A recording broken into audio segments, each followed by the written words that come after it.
Welcome to the Fire and Earth podcast with your hosts, Jason Mefford and Kathy Groover. Fire and Earth, giving you the keys to unlock your limitless potential.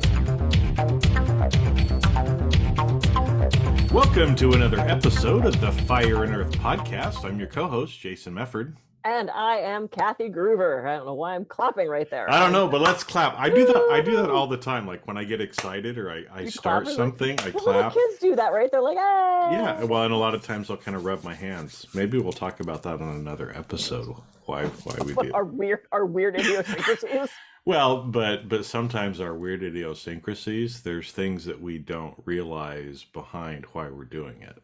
Oh, sure. Yeah. Absolutely. So anyway, that's one that I kind of had an epiphany on later. So just as a teaser for everybody out there, you got to keep listening, right? Because maybe we're going to talk about that in a future episode.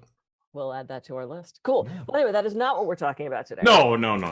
What we're talking about is, so let me give you the scenario, and then I have a question. So I had a coaching client. Let me change enough details that I'm being hypocrite. The guilty shall remain anonymous, right? Right. No guilt. Well, I have a client who left a position and they gave notice.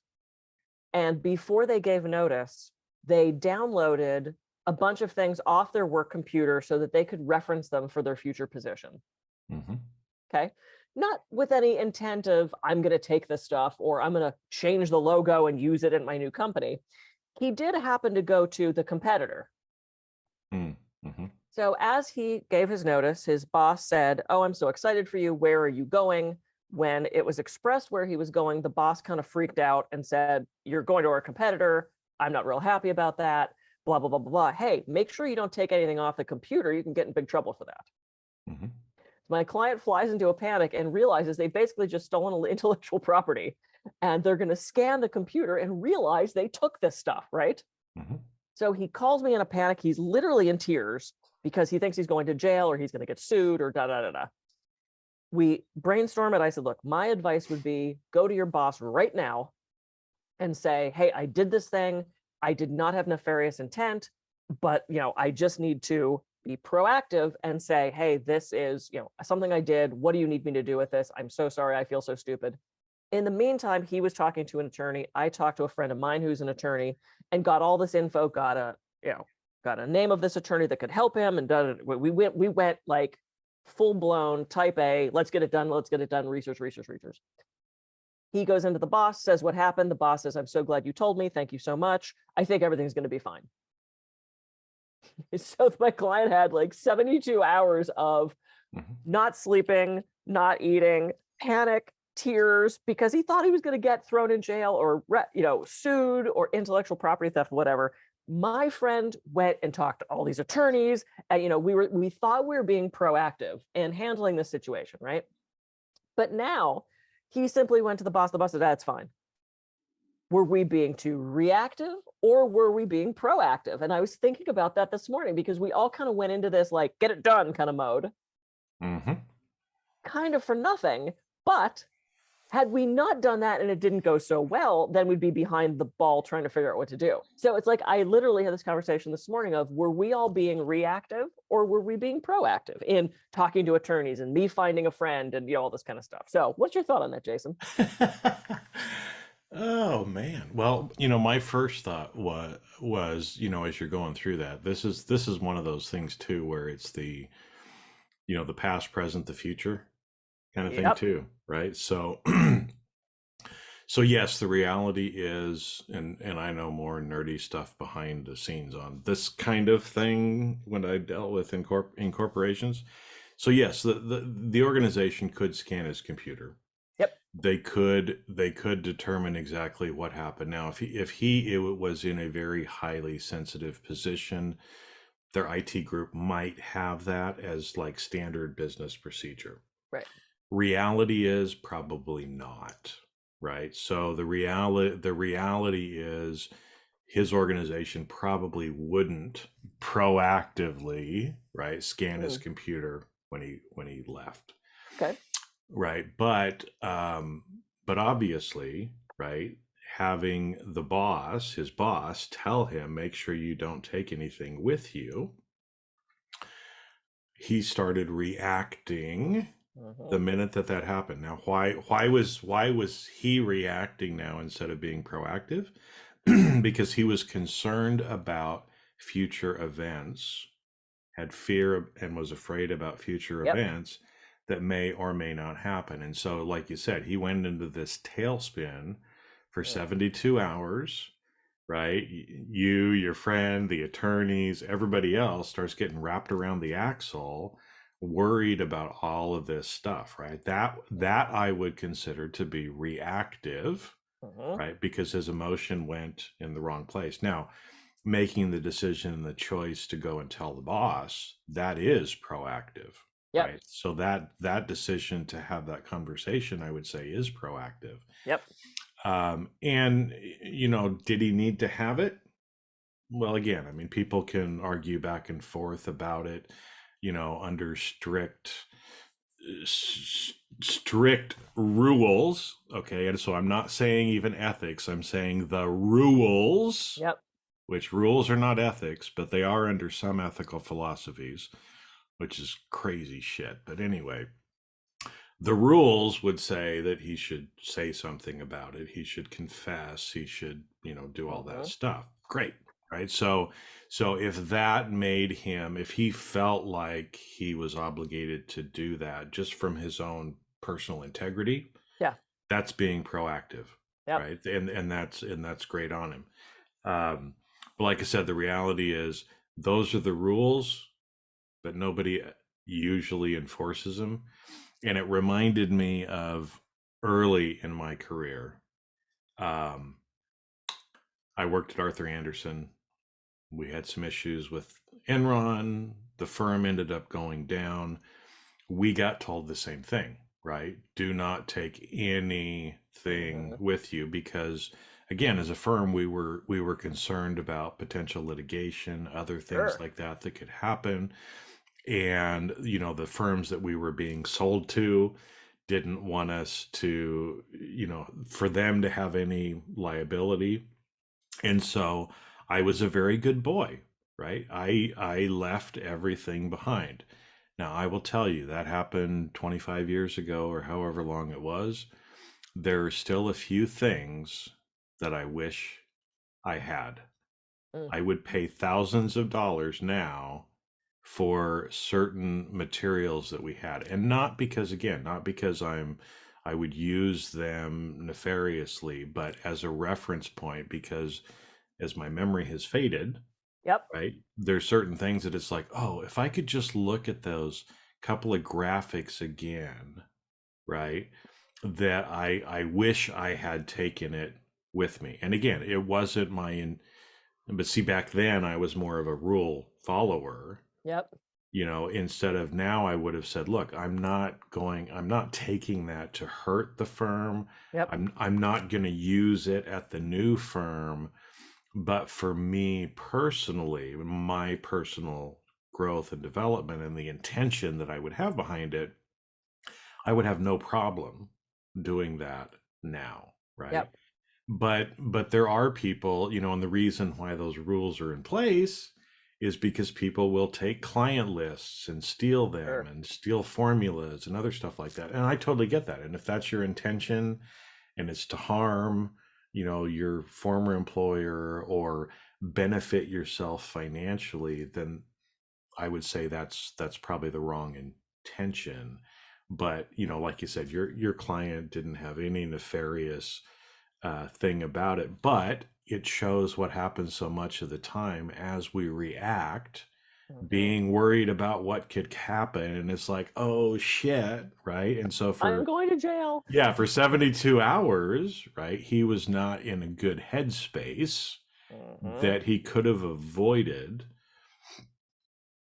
had he not done it, right? I mean, again, if people came back to him later, right, he could have always said, oh, well, okay, that's what the boss said. Well, guess if they scan my computer, I'll explain what happened.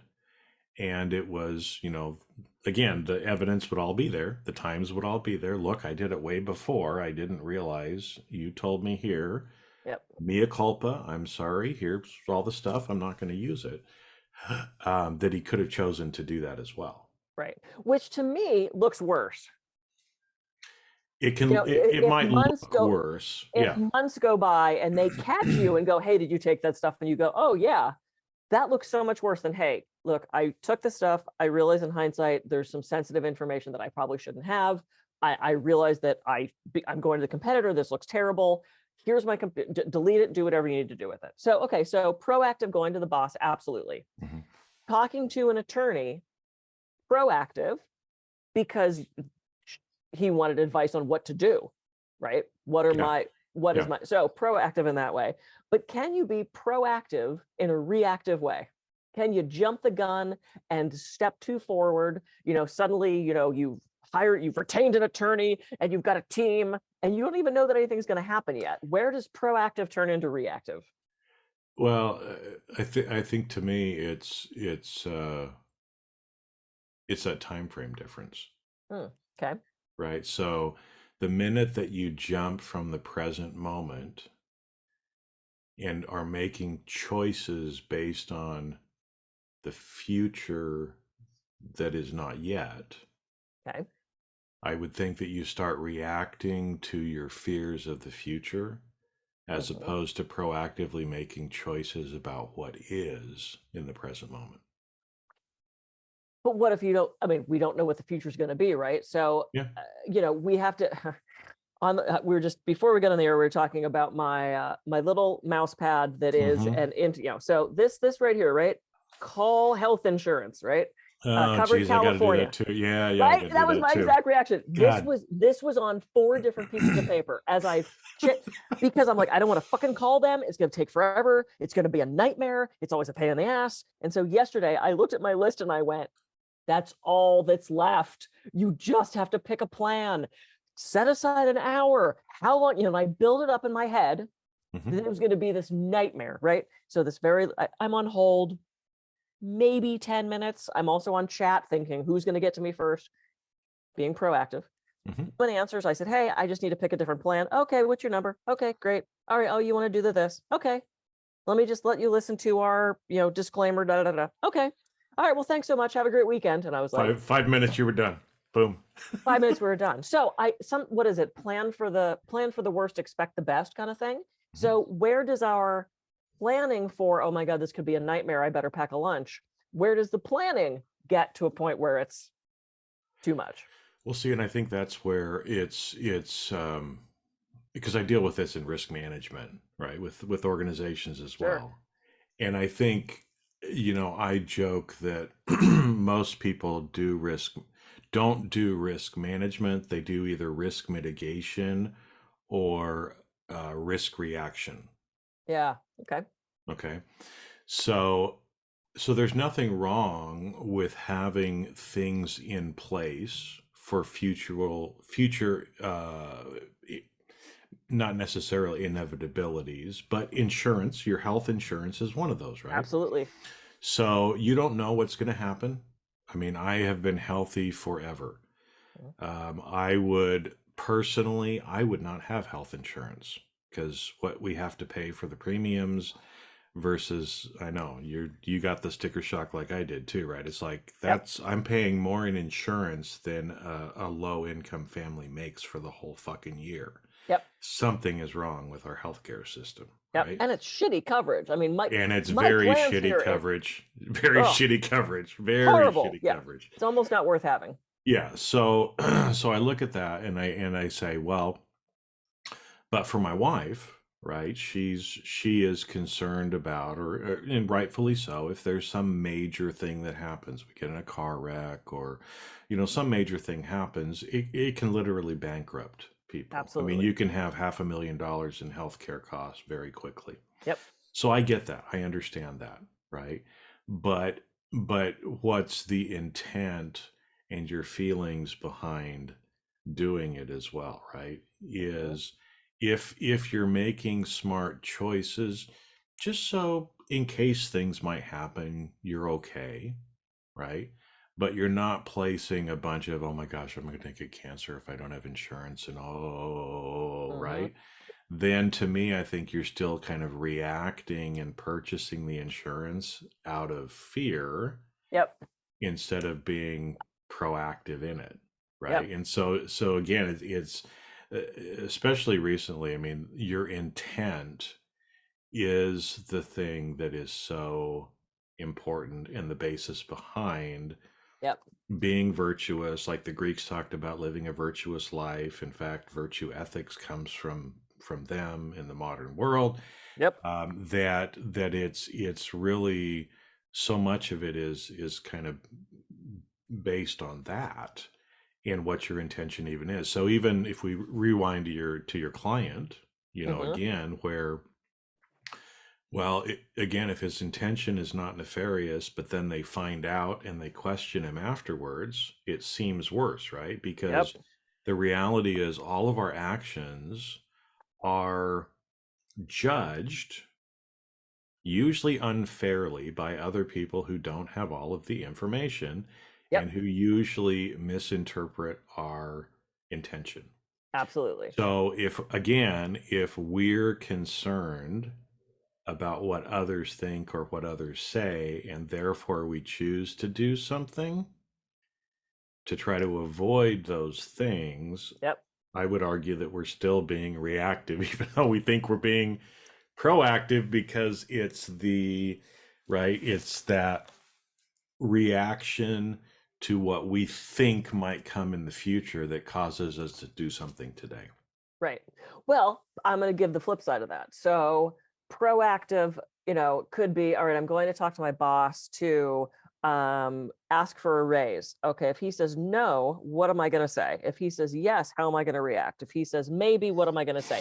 That planning ahead for things, we have to do that, right? That's being Yeah. proactive. But then on the flip side of that, you have, crazy lady here who's Mhm. completely losing her mind with anxiety. Love these cards, the interactive cards. And I have clients who plan, but in a very like almost neurotic way. And I Mhm. give the example of, look, I have a fire extinguisher upstairs, right?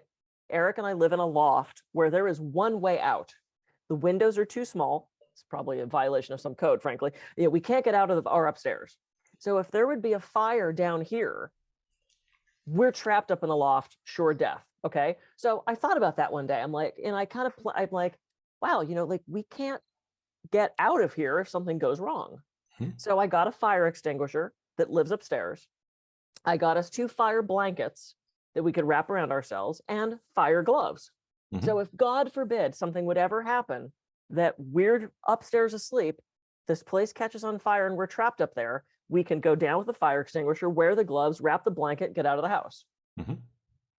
Proactive. Proactive. And then I was done thinking about it. Well, and see, that's the beautiful thing, right? Is Yep, I because planned it. I planned it, executed it, and then I was done. I don't check it every day. I don't worry about it. I don't think about it. And I think that's the difference between the proactive and this lady who is, up every night going, okay, if it catches on fire, I'm going to do this and I'm going to do that. There's planning for the future. You have the spare tire, but you don't check it every day.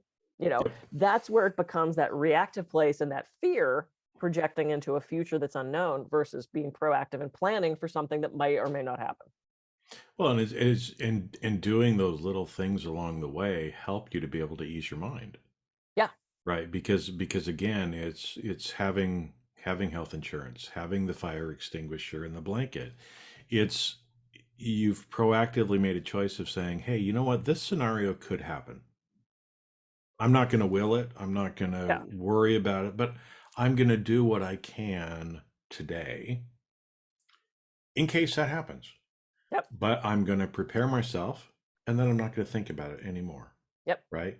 Because the problem is, and this is where so many people get stuck, is they keep obsessing about Yep. these things in the future that will probably never happen.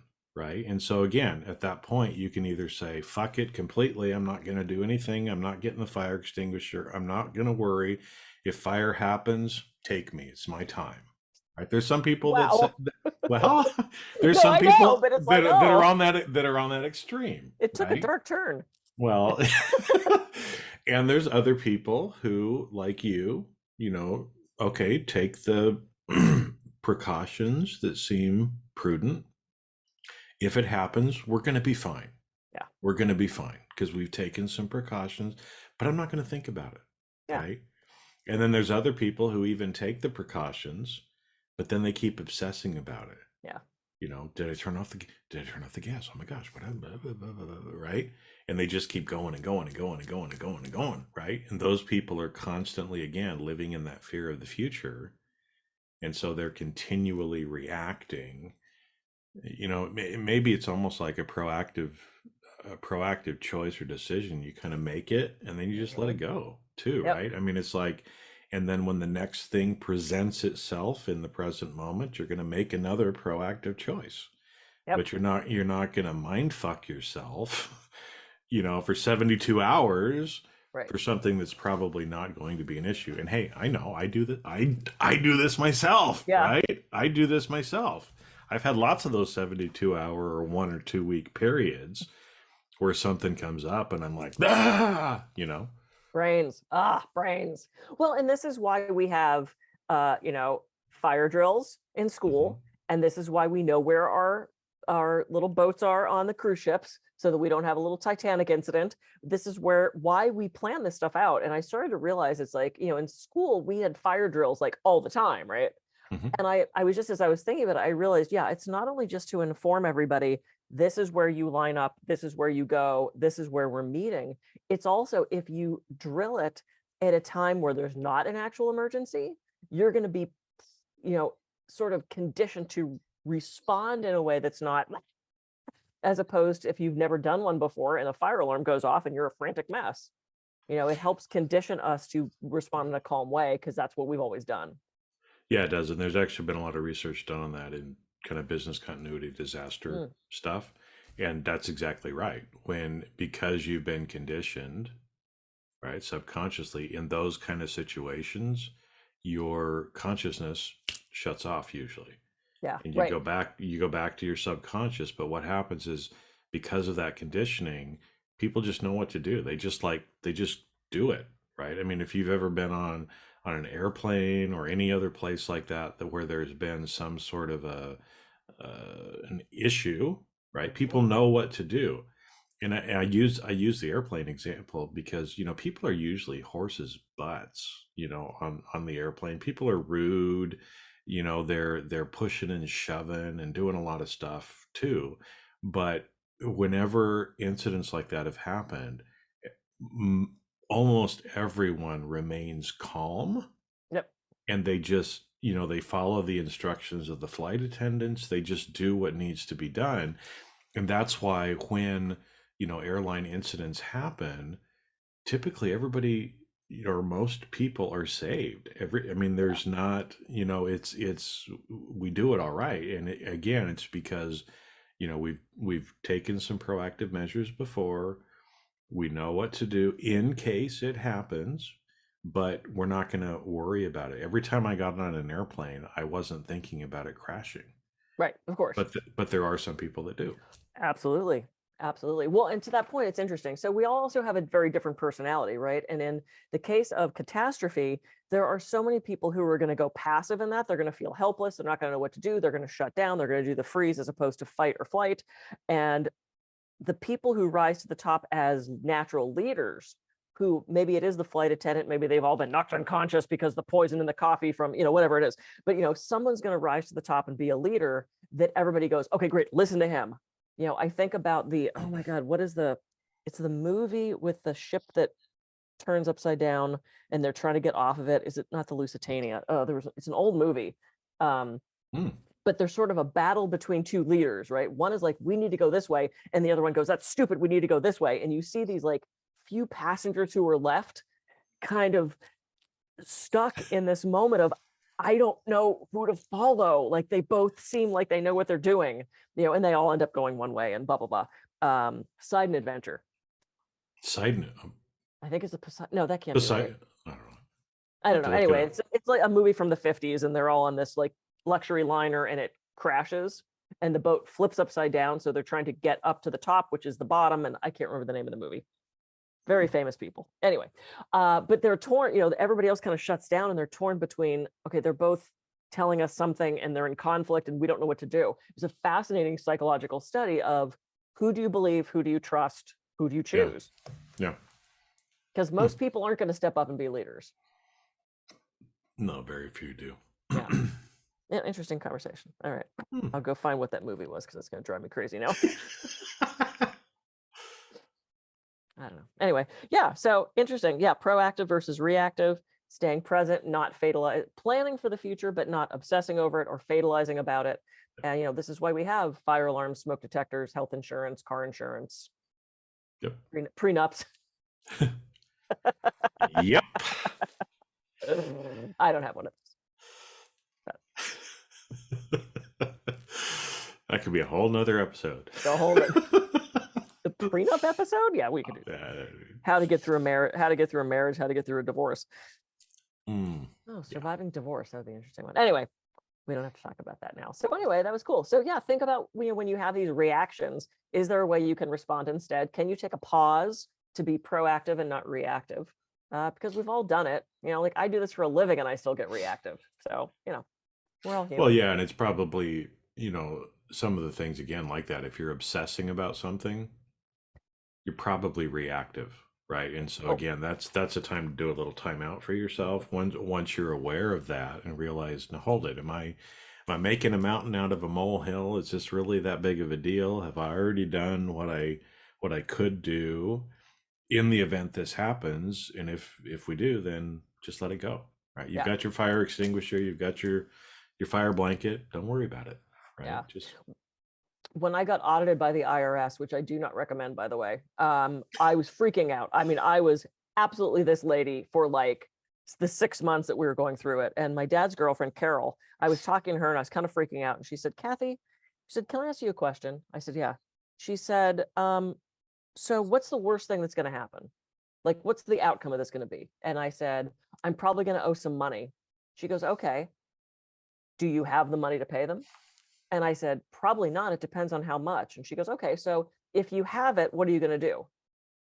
I said, well, I'm going to pay them. She goes, okay, if you don't have it, what are you going to do? I said, well, what, I guess they put me on a payment program? She goes, right. And you're done. She said, there's no debtor's prison. They're not going to haul you into the square and throw fruit at you. They're not going to mock you. They're not going to take your cat. They're not going to, you'll pay them the money.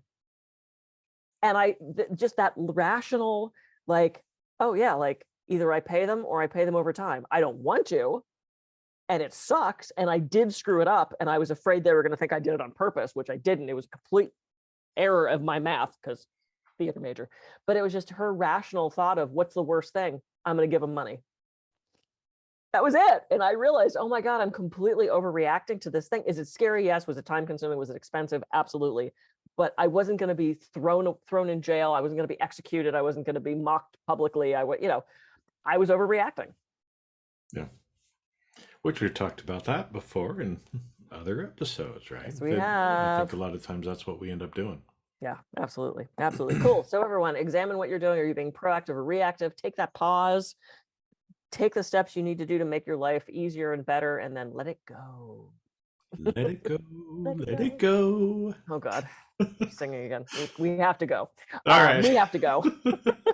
I'm Kathy Gruber. I can be reached at kathygruber.com. And I'm Jason Mefford. I can be reached at jasonmefford.com. So go out. Have a great week. See you on the next episode of the Fire and Earth Podcast. See ya.